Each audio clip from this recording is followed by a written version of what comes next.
মাথার স্ক্যাল্পজনিত সমস্যা যেমন মাথায় খুশকি, বিভিন্ন ধরনের চর্মরোগ, সোরিয়াসিস সহ বিভিন্ন ধরনের ফাঙ্গালজনিত সমস্যার জন্য আমরা বাজারের বিভিন্ন ধরনের কেমিক্যালযুক্ত প্রোডাক্ট ব্যবহার করে থাকি, কিন্তু সেগুলো ব্যবহার করে আমরা কোনো স্থায়ী সমাধান পাই না। আর তখনই আমরা প্রাকৃতিক সমাধান খুঁজি।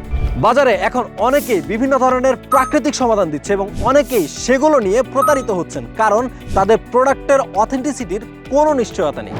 আপনাদের এই সমস্যা সমাধানের কথা চিন্তা করে আমরা লুজাইন আপনাদের জন্য নিয়ে এসেছি সম্পূর্ণ বিএসটিআই অনুমোদিত, আইএসও সার্টিফাইড এবং ল্যাব টেস্টেড লুজাইনের এই হেয়ার টনিক এবং হেয়ার ক্লিনজার কম্বো প্যাকটি। আলহামদুলিল্লাহ আমাদের এই প্রোডাক্টগুলো ব্যবহার করে আমাদের শতভাগ কাস্টমার স্যাটিসফাইড। তারা তাদের স্ক্যাল্পে সব ধরনের সমস্যা যেমন দীর্ঘদিনের খুশকি, সোরিয়াসিস এবং ফাঙ্গাল ইনফেকশনের সমস্যার স্থায়ী সমাধান পেয়েছেন এবং ইনশাআল্লাহ আপনিও পাবেন। তাই আর দেরি না করে এখনই আপনার স্ক্যাল্পের স্থায়ী সমাধান করতে অর্ডার নাও বাটনে ক্লিক করে আপনার নাম, ঠিকানা এবং ফোন নম্বরটি দিয়ে এখনই অর্ডারটি কনফার্ম করুন। আরও বিস্তারিত জানতে আমাদের স্ক্রিনে দেওয়া নম্বরে সরাসরি কল করুন।